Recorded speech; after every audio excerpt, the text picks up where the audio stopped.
Hello friend, good morning. I hope आप सभी अच्छे होंगे। आपका केजी ऑनलाइन प्लेटफॉर्म में बहुत बहुत स्वागत है। My self engine here.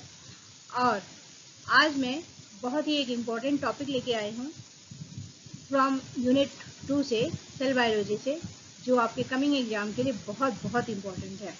इससे कम 1 या 2 क्वेश्चंस आपको मिल जाएंगे, क्योंकि ये टॉपिक बहुत ही एग्जामिनेशन पॉइंट ऑफ व्यू से बहुत इंपॉर्टेंट है। तो प्लीज़ पूरे वीडियो में बने रहिए, पूरे वीडियो को ध्यान से सुनिए, ध्यान से देखिए। देन आपके पास कोई डाउट है तो आप उसको कमेंट बॉक्स में लिख सकते हैं। देन आपके पास कुछ क्वेरी है, आप पूछना चाहते हैं, तो भी आप उसको कमेंट बॉक्स में लिख सकते हैं। और यदि आप इस वीडियो का PDF लेना चाहते हैं तो आप इसको टेलीग्राम चैनल से ले सकते हैं, और आप मुझे कमेंट कर दीजिएगा, ताकि मैं फिर जब आप मुझे कमेंट कीजिएगा या मैसेज कीजिएगा तो मैं इसको आपको PDF शेयर कर दूंगी। तो आज का ये जो सेशन है बहुत बहुत यूजफुल होने वाला है आपके कमिंग एग्जाम के लिए, दिसंबर 2025 के लिए। तो ये है जो टॉपिक है, सेल साइकिल है। सेल साइकिल हम देखेंगे कि आज मेरे G1S और G2 फेज, देन माइटोसिस के कुछ पॉइंट होंगे, उसको मैं एक्सप्लेन करूंगी। और देन नेक्स्ट क्लास में हम इससे रिलेटेड जो भी क्वेश्चंस बन सकते हैं उसको हम डिस्कस करेंगे। सो विदाउट वेस्टिंग टाइम आज का हम ये सेशन स्टार्ट करते हैं। Let's start. टेबल कंटेंट देख लीजिए, इसमें है सेल साइकिल। देन हम इसमें देखेंगे कि जो इंटरफेज है वो 90% सेल साइकिल को कवर कैसे करता है। देन M फेज है जिसमें माइटोसिस और साइटोकाइनेसिस देखेंगे। देन जी नॉट फेज देखेंगे, जिसको हम क्विसेंस फेज देखते हैं। तो ये 3-4 हेडिंग है जो इसके बारे में आज मैं एक्सप्लेन करने वाली हूँ। सो विदाउट वेस्टिंग टाइम आज का हम ये सेशन स्टार्ट करते हैं। Let's start. अब हम बात करते हैं सेल साइकिल का ओवरव्यू हम देख लेते हैं। So the cell cycle is a highly regulated process by which a cell grows, replicates its DNA and divides into 2 daughter cells. It's fundamental for growth, repair and reproduction in all the living organisms. जो cell cycle है वो बहुत ही highly regulated process होता है जो पूरे cell में पाया जाता है, चाहे वो यूकेरियोट्स हो या प्रोकैरियोट्स है। सो ये इसका जो काम है वो सेल को ग्रो करवाना है, सेल के DNA को रिप्लिकेट करना है। देन इसको जो क्रोमोसोम है उसको डिवाइड करना होता है। और आप कह सकते हो this is the fundamental for growth, repair and reproduction of all the living organism. जो सेल साइकिल है उसको फंडामेंटल के फॉर्म में देखा गया है, क्योंकि ये ग्रोथ में हेल्प करता है, रिपेयर में हेल्प करता है, रिप्रोडक्शन प्रोसेस में हेल्प करता है। अब हम इसकी की स्ट्रेटेजी के बारे में बात करें तो the cell cycle is divided into 2 major phases. पहला है इंटरफेज और दूसरा है माइटोटिक। इंटरफेज और माइटोटिक। तो इंटरफेज जो होता है वो माइटोटिक के पहले का जो फेज होता है उसमें जितने सेल होते हैं उनको चेक किया जाता है, फंक्शनल है नहीं है। देन उसमें माइटोसिस का प्रोसेस कंप्लीट किया जाता है और देन उसको हम सेल साइकिल के लिए यूज करते हैं। तो इसमें है 2 फेजेज होते हैं, एक तो इंटरफेज होता है, दूसरा माइटोटिक या एम फेज होता है। तो इसमें जो है cell continue to grow and produce protein. इसमें जो होता है सेल जो है उसकी ग्रोइंग स्टेज जो होता है कंटिन्यू रहती है और प्रोटीन का प्रोडक्शन करता है, स्पेशली ट्यूबुलिन फॉर माइटोसिस। यहाँ पे प्रोटीन का फॉर्मेशन होता है। कौन से प्रोटीन का? ट्यूबुलिन का, जो माइटोसिस प्रोसेस में हेल्प कर सके। प्रिपेयर फॉर माइटोसिस, देन इसमें हम जो भी सेल है उसको माइटोसिस प्रोसेस के लिए प्रिपेयर किया जाता है। Assemble machinery for chromosome segregation. Then यहाँ पे कुछ चेक पॉइंट होते हैं जो इंश्योर करते हैं कि जो भी DNA है रिप्लिकेटेड है विदाउट डैमेज और before entering into G not phase. तो चेक पॉइंट का काम ही है कि जितने भी DNA है उनको रिप्लिकेशन कराना और श्योर करना है कि सही से काम कर रहा है कि नहीं। तो ये था आपका इंटरफेस जो 90% ऑफ सेल साइकिल को कवर करता है। अब हम देखते हैं नेक्स्ट पॉइंट इसका। अब आप यहाँ पे देख सकते हैं कि इंटरफेस जो है यहाँ पे G1S और G2 3 फेजेज हैं इंटरफेज का। तो इसमें जो है G1 में बात किया जाए तो cell content excluding the chromosome and duplicated. Cell का जो कंटेंट होता है वो बढ़ जाता है और क्रोमोसोम जो होते हैं वो डुप्लीकेट करने लगते हैं। वहीं पे हम एस फेज की बात करें तो each of the 46 chromosome is duplicated by the cell. जो भी ह्यूमन का आपको पता है कि 23 पेयर ऑफ क्रोमोसोम होते हैं, यानी टोटल 46 क्रोमोसोम होते हैं और उनको डुप्लीकेशन प्रोसेस के लिए यहाँ पे रेडी किया जाता है। The cell double check the duplicated chromosome for error making an period repair making any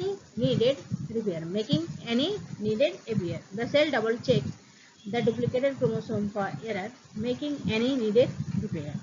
तो ये G2 फेज में होता है, क्योंकि वहाँ पे उसको रिपेयर किया जाता है, चेक किया जाता है इस वे में, ताकि अगला जो है फर्दर प्रोसेस को कंप्लीट कर सके। और G0 फेज जो होता है, ये यहाँ पे सेल साइकिल अरेस्ट हो जाती है, ये रेस्टिंग फेज कहलाता है। यहाँ पे एम फेज जो होता है, एम फेज भी वर्क करता है, बट इसमें कई सारे स्टेजेज होते हैं जिसको हमको डिटेल में देखना होगा। Now moving to next topic. अब हम कहते हैं एम फेज, जिसको हम माइटोसिस और साइटोकाइनेसिस से जानते हैं। एम फेज को हम क्या कहते हैं? माइटोसिस और साइटोकाइनेसिस के प्रोसेस से भी जानते हैं। So mitosis, division of the cell nucleus divided into prophase, prometaphase, metaphase, anaphase and telophase. Mitosis का काम करना है जो सेल को डिवाइड करना, और सेल डिवाइड कब होगा? जब न्यूक्लियस का डिवीजन होगा। न्यूक्लियस का डिवीजन कब होगा? जब इसमें सेल साइकिल में ये इंटर करेगा। तो यहाँ पे न्यूक्लियस का डिवीजन होता है, divide into prophase, prometaphase, anaphase and telophase and metaphase. तो ये है माइटोसिस के स्टेजेस।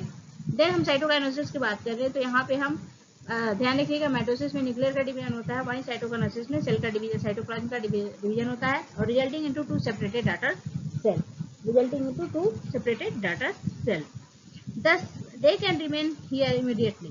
ये immediately इनको here याद करा जाता है।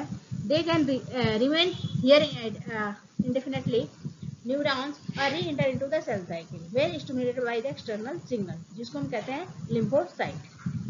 तो ये है आपका G0 फेज, जिसको हम क्विसेंस फेज भी कहते हैं। और इसमें जो है न्यूरॉन जो होता है और लिम्फोसाइट जो होते हैं वो क्विसेंट फेज में वर्क करते हैं।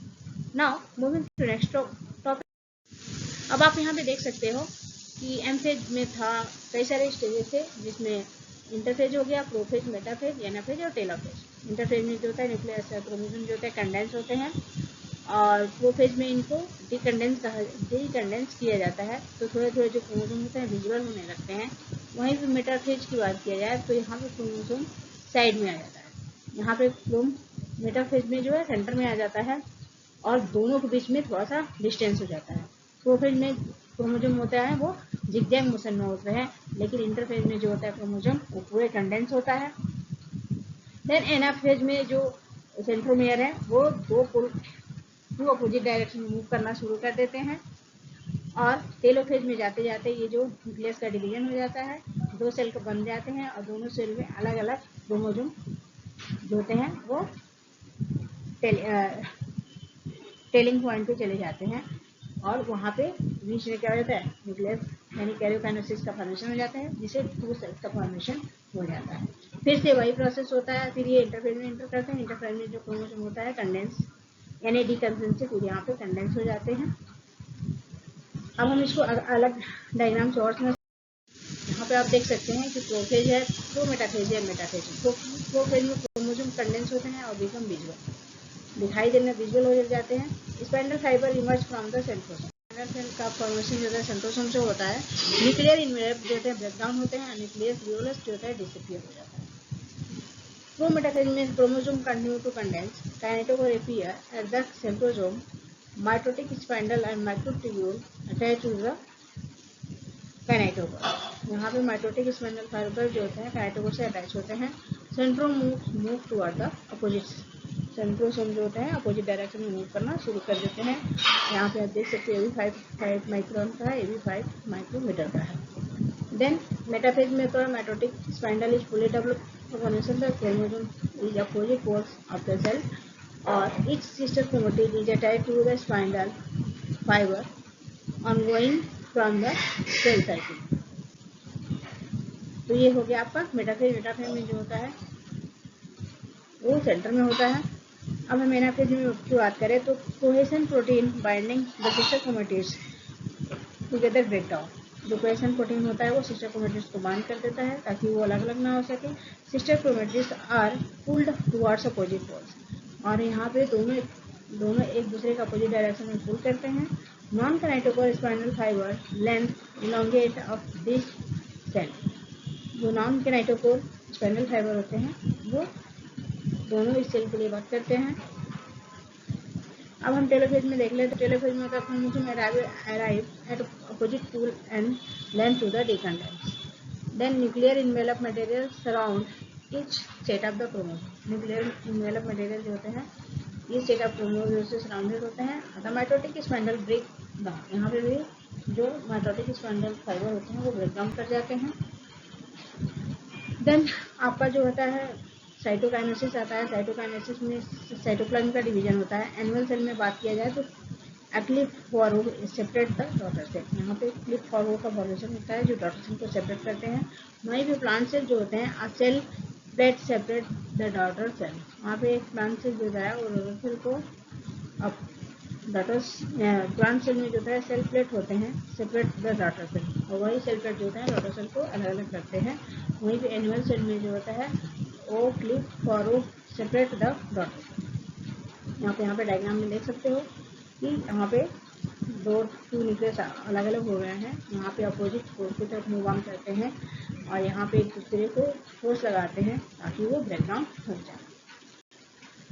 तो ये कुछ समझी थी जो आपका सेल साइकिल के लिए बहुत इंपॉर्टेंट था। Now moving to next topic. अब हम सेल साइकिल की बात कर लें तो सेल साइकिल G2 जो होता है सेकेंड गैप फेज कहलाता है और final preparation for the mitosis phase. Cell provide energy ATP and synthesise the assemble of protein. Cell जो होता है एनर्जी को प्रोवाइड करता है। Then synthesis of DNA।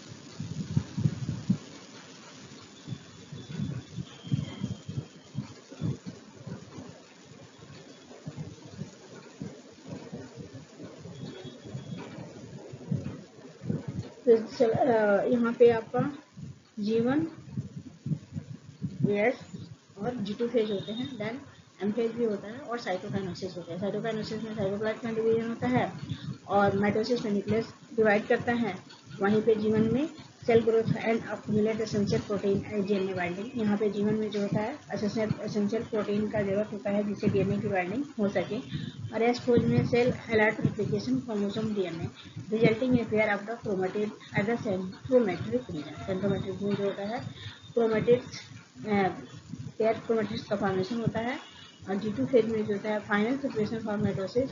Cell divide energy ATP and synthesise the essential protein. वो essential protein का भी formation करते हैं G2 फेज में।